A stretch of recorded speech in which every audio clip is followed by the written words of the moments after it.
virtual duties in this House. I shall have further such meetings later today. Anna McMorran. Thank you. This pandemic has shown how interconnected and vulnerable we are to global challenges. When we're still grappling with COVID, the climate emergency, growing hunger, why is this government reported to be breaking its own manifesto commitment and cutting the aid budget, which saves lives and builds resilience? So will the Prime Minister stop this retreat from the global stage and take this opportunity to rule that out here and now? Prime Minister. Thank you, Mr. Speaker. I can tell the Honourable Lady, I think everybody in this country can be immensely proud of the massive commitments that this country has made and will continue to make to tackling poverty and deprivation around the world. But I think they can be even prouder of the commitment that we are now making, leading the world to tackle the threat of climate change. And the investment we're making, whether through ODA or other means in tackling that problem, is second to none across the world. It is the UK that is leading the world in tackling, I think, one of the gravest problems that this planet faces. Returning to Romford with Andrew Rosendale. Andrew Rosendale. Press the button, Andrew. Right, thank you. Sorry. Thank you, Mr. Speaker. The Prime Minister will know that my constituents in Romford have put up with a dangerous junction and flyover at Gallows Corner, which was meant to be only a temporary structure, but has been there for 50 years. The Prime Minister has been there with me when he was Mayor of London. So as part of this government's plans to build back better, will the Prime Minister commit today to stepping in where Sadiq Khan has failed, bankrupting TfL by the tune of 10 billion, and guarantee the necessary funding to replace and reshape this junction, especially as it will form a major route to and from the new Lower Thames crossing? We go back to the Prime Minister. Prime Minister. Thank you, Mr. Speaker. Well, my honourable friend is absolutely right that it's the current Labour Mayor of London who blew TfL's finances, which were left in remarkably good condition by the previous Mayor of London, Mr. Speaker, even before the pandemic struck. And I can assure my honourable friend that TfL, we are working with TfL, Department of Transport will be working with TfL to see what we can do to resolve the problem at Gallows Corner that he mentions, and we will, of course, update him in due course. We now go to the Leader of the Opposition, Right Honourable Keir Starmer. Thank you, Mr. Speaker. Can I start by sending my best wishes to the Prime Minister and all those across the country who are doing the right thing by following the rules and self-isolating. Mr. Speaker, devolution in Scotland, Wales and Northern Ireland is one of the proudest achievements of the last Labour government. Until now, whatever our disagreements, there's been a very broad consensus about devolution. So why did the Prime Minister tell his MPs this week that Scottish devolution is, in his words, a disaster? Prime Minister. Thank you, Mr. Speaker. I think what has unquestionably been a disaster is the way in which the Scottish Nationalist Party have taken and used devolution as a means not to improve the lives of their constituents, not to address their health concerns, not to improve education in Scotland, but constantly, and I know this is actually a point of view that is shared by the Right Honourable Gentleman who leads for the opposition, but constantly to campaign for the breakup of our country and to turn devolution, otherwise a sound policy from which I myself personally benefited by when I was running London, but turn devolution into a mission to break up the UK. And that, in my view, would be a disaster. If he doesn't think that would be a disaster, then perhaps he could say so now. Could I just say it's the Scottish National Party, not the Nationalist Party? Otherwise, the phones will be ringing longer than I'm so sorry. They're national but not nationalists, I see. Right. We can play pedantics another time. Keir Starmer. Mr. Speaker, the biggest threat to the future of the United Kingdom is the Prime Minister every time he opens his mouth on this. When the Prime Minister said he wanted to take back control, nobody thought he meant from the Scottish people. But the Prime Minister's quote is very clear. He said devolution has been a disaster north of the border. This isn't an isolated incident. Whether it's the internal market bill, the way the Prime Minister sidelined the devolved parliaments over the COVID response, the Prime Minister is seriously undermining the fabric of the United Kingdom. So instead of talking down devolution, does he agree that we need far greater devolution of powers and resources across the United Kingdom? We now go back. Prime Minister. I mean, Mr. Speaker, I think it's Tony Blair himself, the former Labour leader, who has conceded that he did not foresee the rise of a separatist party in Scotland. He did not foresee the collapse of Scottish Labour, Mr. Speaker. And I think the right honourable gentleman is quite right. There can be great advantages in devolution. And I was very proud when I was running a devolved administration in London to do things in which I passionately believed, like improving public transport and fighting crime and improving housing for my constituents. And we had a great deal of success. And what disappoints me is that the Scottish National Party, Mr. Speaker, by your ruling on their correct name, the Scottish National Party, Mr. Speaker, is not engaging in that basic work. Instead, they are campaigning to break up the union, an objective that I hope the Leader of the Opposition will repudiate. Will he say so now that he opposes the break-up of the United Kingdom? It's not a ruling, it's a matter of fact. Keir Starmer. Of course I don't want the break-up of the Union, the United Kingdom, but if anything is fuelling that break-up, it's the Prime Minister. Turning now to the Prime Minister's handling of the pandemic, the Prime Minister is doing the right thing by self-isolating after being notified by Track and Trace.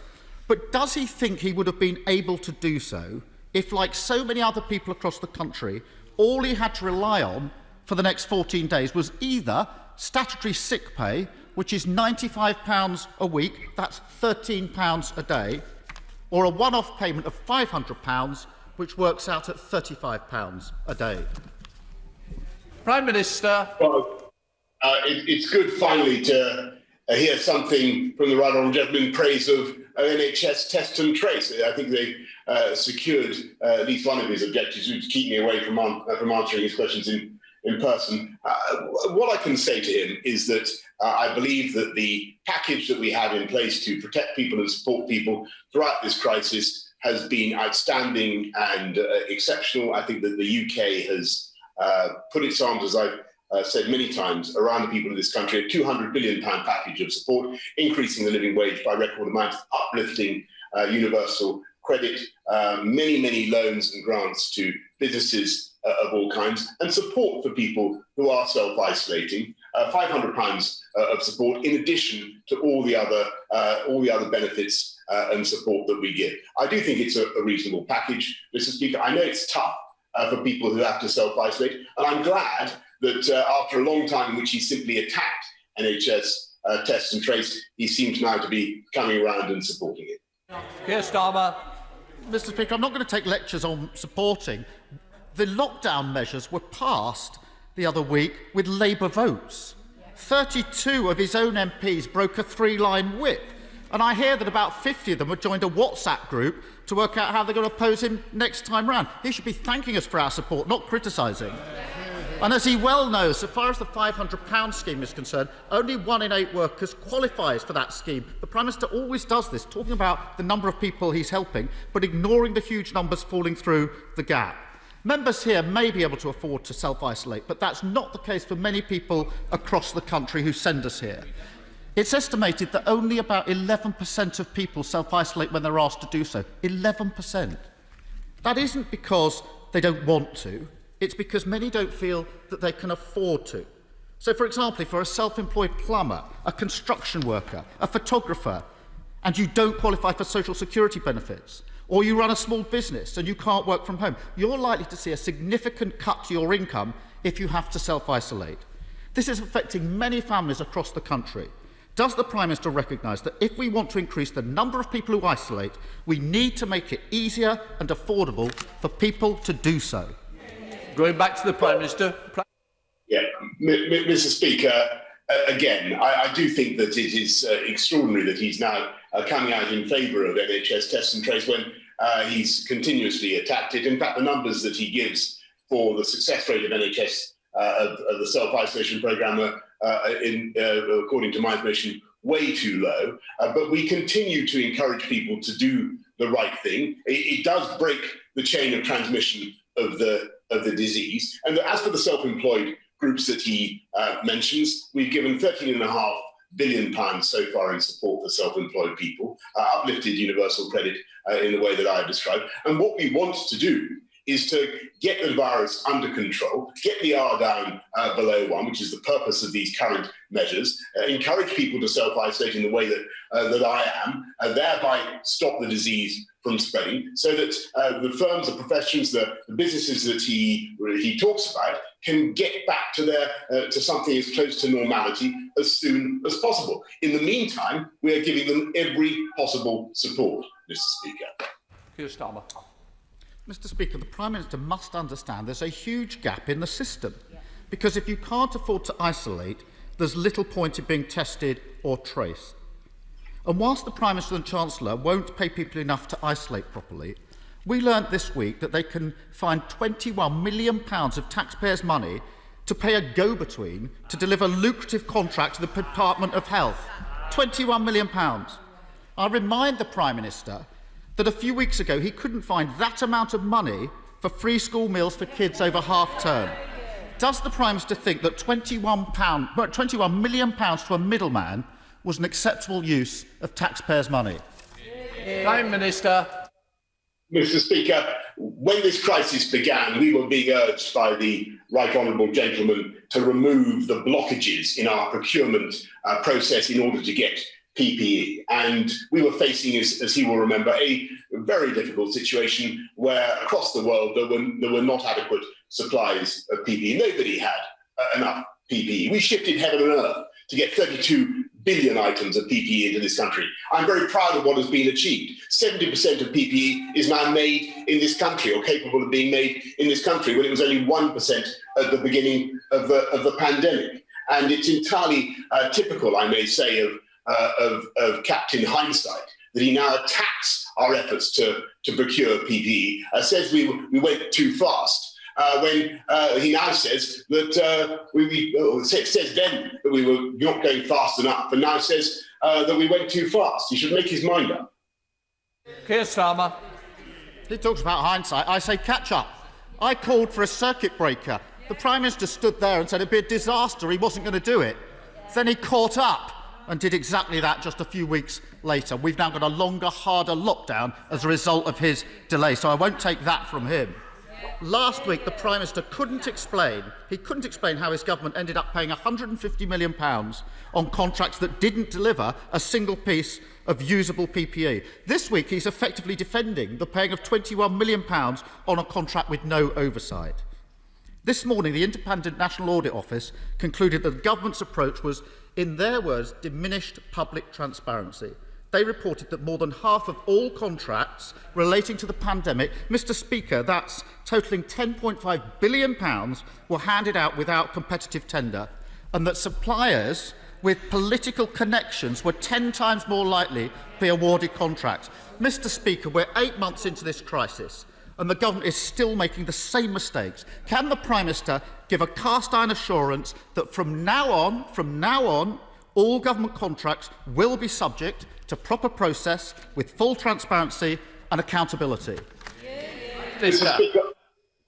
Speaker, all government contracts are, of course, going to be published in a due way and are already being published. But again, I must say, I think it's extraordinary that he now attacks the government for securing PPE in huge quantities. And I want to thank again all the people who are involved in that effort, Lord Dighton and literally thousands of others who built up a mountain of PPE against any further crisis. And he talks about transparency and moving too fast to secure contracts. So he should know that the Shadow Chancellor of the Duchy of Lancaster actually wrote to the government attacking him. us for failing to approach various companies, including a football agent who was apparently offering to supply ventilators, and a historical clothing manufacturing company who's offering to make 175 gowns per week, and whose current range includes 16th century silk bodices.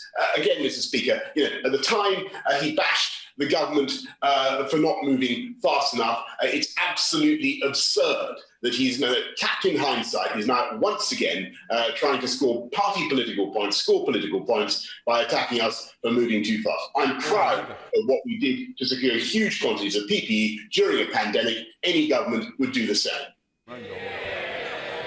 Prime Minister, we're now going to Carl McCartney. Thank you, Speaker. I feel like a positive rose between two negative thorns today. I'm sure my right honourable friend is aware of recent successes that Lincoln City Football Club, the pride of my constituency, have enjoyed.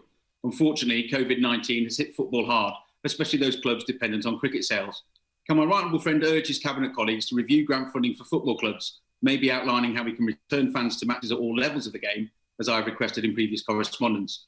And as it has been a while since the Prime Minister visited Lincoln, would he care to join me at an Imps match when we can return in person as fans of the beautiful game? Prime Minister. Thank you very much, and I can tell him that we don't want any football team to go out of business as a result of this pandemic, and we're doing everything we can. I understand the frustration of fans, and we want to get crowds back into the ground as soon as possible. As for his invitation to come and watch the Imps, I will do whatever I can to oblige as soon as possible. I bear his invitation in mind. We now come to the Leader of the SNP, Ian Blackford. Mr. Speaker, can I wish the Prime Minister and all those that are self-isolating well. Mr. Speaker, over the past 20 years, Westminster has imposed an extreme Brexit, an illegal war in Iraq, £9,000 tuition fees, the Windrush scandal, the rape clause, the bedroom tax, and a decade of Tory austerity cuts which have pushed millions into poverty. At the same time, the Scottish Parliament has delivered free prescriptions, free tuition fees, free personal care, free bus travel, the baby box, the Scottish Child Payment, world-leading climate action, all of which makes Scotland a fairer and more equal place to live. Does the Prime Minister understand why the people in Scotland think it is him and his Parliament that are the real disaster? Prime Minister.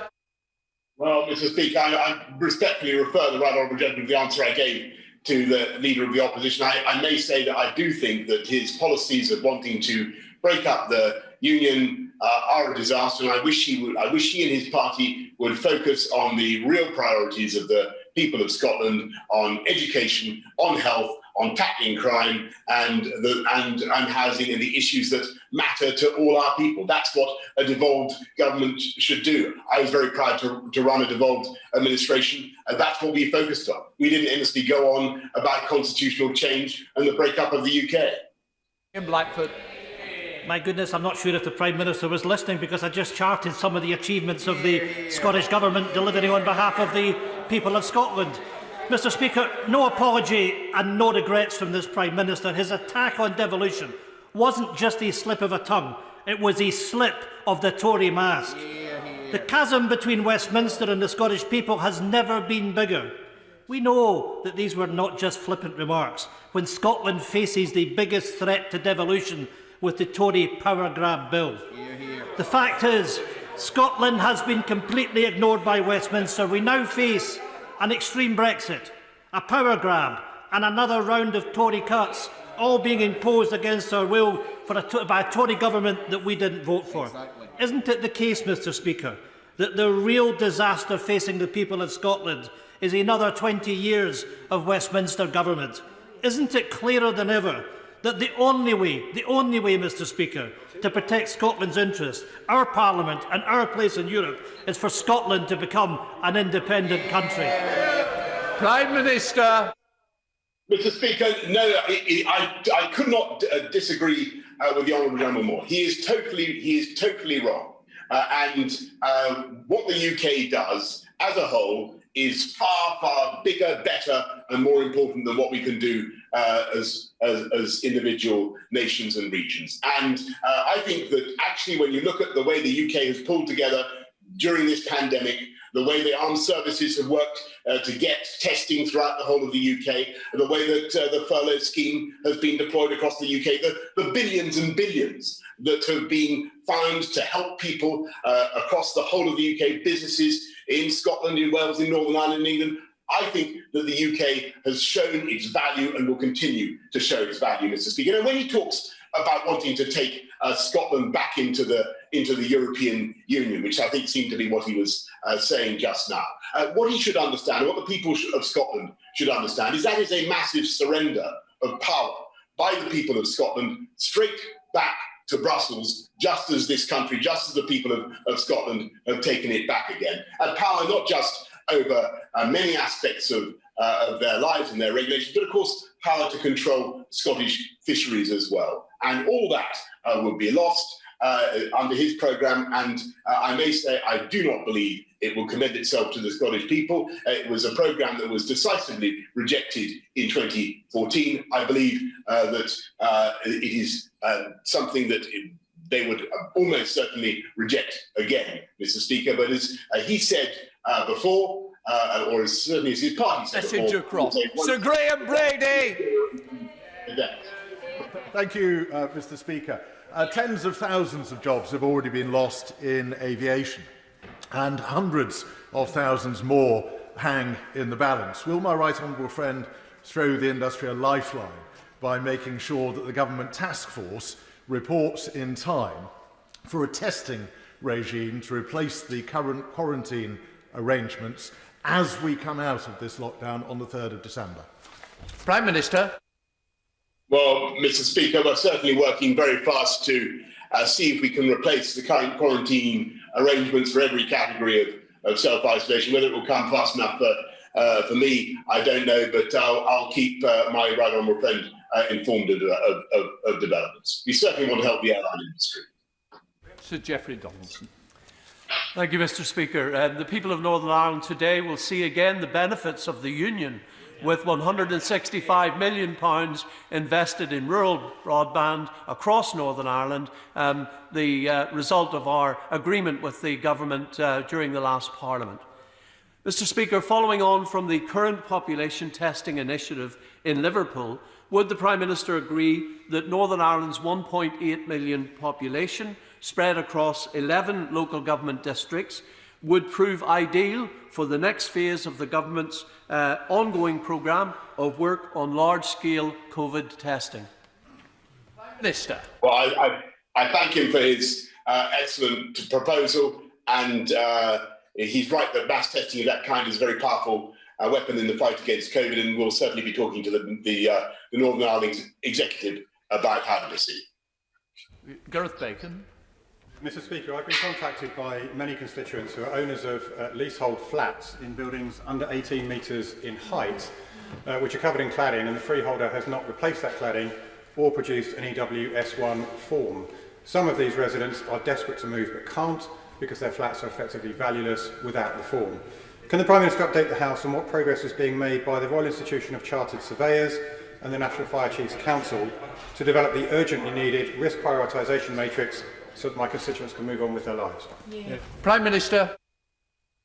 Well, Mr. Speaker, I have deep sympathies with people who face this problem, and it is not right or fair, because if your building is under 18 metres, you don't need one of these EWS1 forms, and you would hope the lenders would understand that. But we're working as fast as we can to make sure that all the buildings in question are identified, and that we remove cladding wherever it's necessary, and give assurance and security wherever that is necessary too.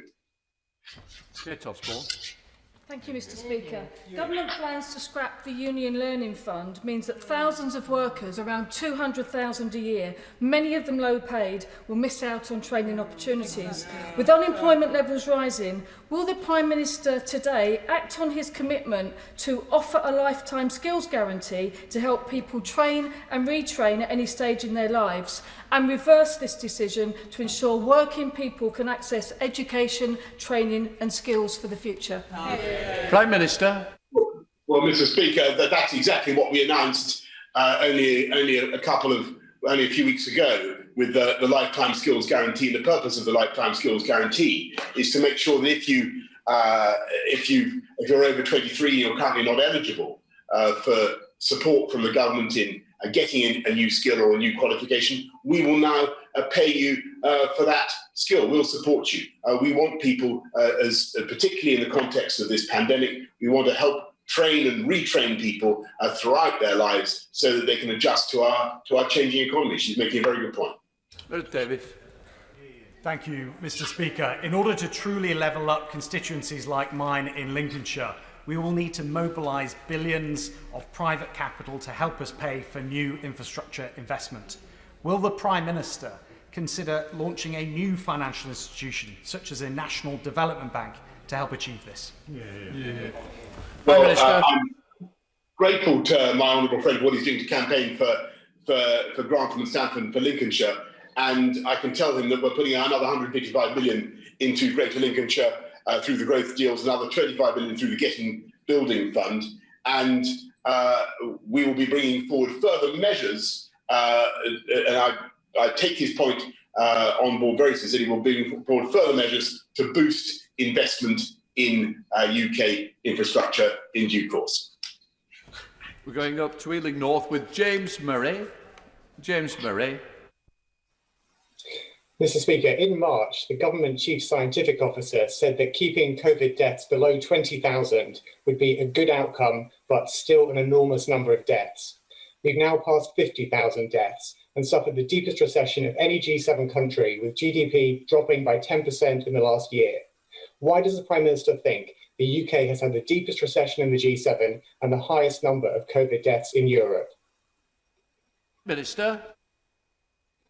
A global pandemic, and one in which the UK has, as he rightly says, been badly affected, and we mourn every life that has been lost. And of course, we're supporting businesses with all the and individuals with all the firepower of the UK economy. But I've got absolutely no doubt that we will get through this strongly by next spring, as the scientific advisors and the nodal officers have said. We have the tools to do it. We have the scientific weaponry to do it. And that is why we're engaged in the current restrictions to get the R down, to suppress the virus now, and to try to get the economy moving in the way that I'm sure he would like. Mark Porsey. Thank you, Mr. Speaker.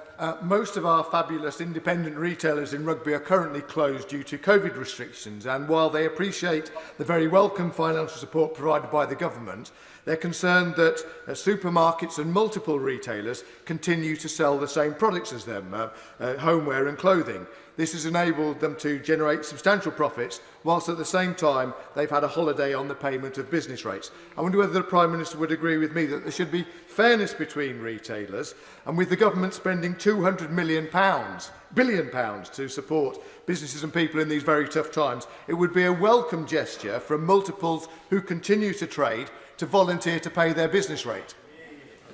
Well, I understand the point that he makes, and the feeling of unfairness that he describes, and what we're trying to do, with the business rate holiday and all the other measures that we've announced, is to help all retailers. And the best thing we can do is to get through this tough period as well as we possibly can, and allow all retailers to reopen and to give them our support with our customers.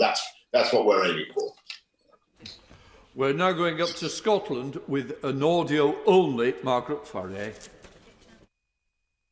Thank you, Mr. Speaker. My constituent applied for the EU settlement scheme in September 2019 for her and her son. 15 months on, and she's still waiting for a decision on her application. With the end of the transition period just a few short weeks away, will the Prime Minister give a cast-iron guarantee that my constituent's application and all other outstanding applications to the scheme will be concluded before the 31st of December 2020? Prime Minister. Lady, Mr. Speaker, and I understand that the case is now under urgent review and that a decision will be made shortly. Damien Collins. It's fantastic that we will very soon have the COVID vaccine, but extremely concerning that in a recent survey, 1 in 5 people say they won't take it. Does the Prime Minister agree with me that social media companies should be doing more to remove anti-vaccine disinformation and conspiracy theories? And will he consider including requirements to do that within the scope of the government's forthcoming online harms bill? Prime Minister. Yes. Well, I'm very pleased that Facebook, Twitter and Google have committed that no company should profit from or promote vaccine disinformation and to respond to that kind of content very quickly. And we are going to be publishing our response shortly to the online harms white paper consultation, and we'll be setting out our plans for legislation. John Morrow.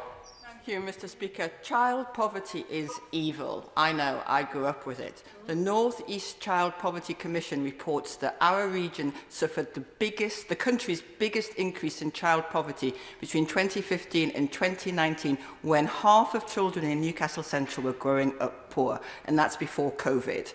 And yet 15,000 of the poorest households in my constituency stand to lose £1,000 a year because of planned cuts to universal credit in April.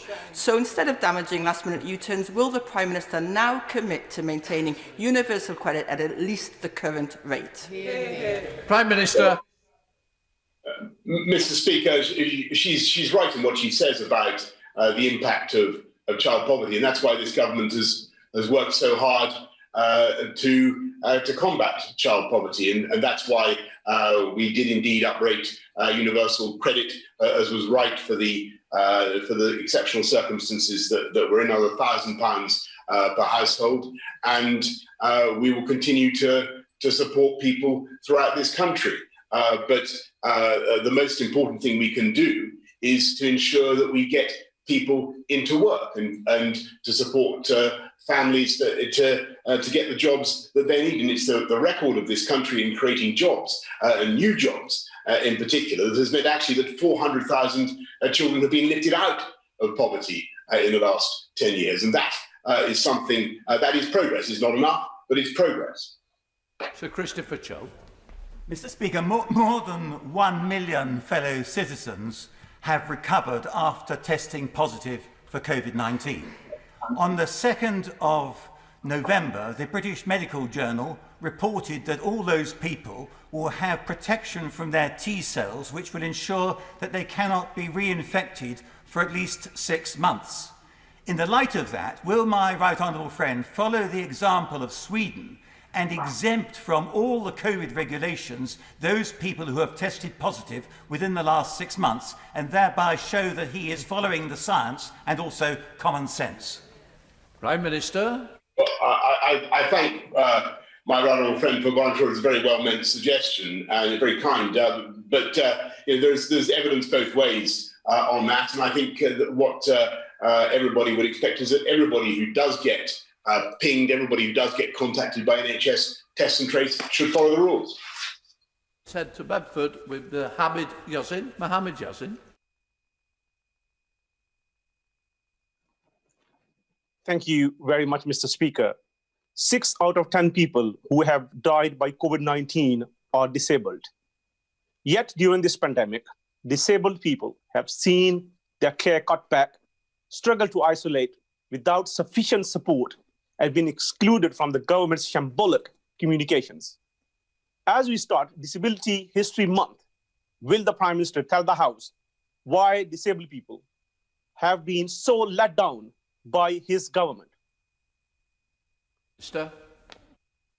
Grateful for the question, and I'm grateful for the campaigning that the honourable gentleman does on behalf of the disabled. But I must reject what he says, because we have done everything we can to reach out to disabled and vulnerable groups of all kinds, to give them all the advice that we think is necessary, and all the support that we possibly can throughout this pandemic. I know this has been very tough for people, and I thank people for the way that they pulled together and followed the the guidance. I know it's been particularly tough, as the Honourable Gentleman rightly says, for disabled people. But what we need to do, and that's why we've given huge quantities in support, as I said before, to the NHS and to vulnerable groups of all kinds. But the way forward now is to keep the virus under control, come out of the current measures on December the 2nd, and to allow our economy to start moving again, and to use testing and the prospect of a vaccination next year ready to get the disease under control. Douglas Ross.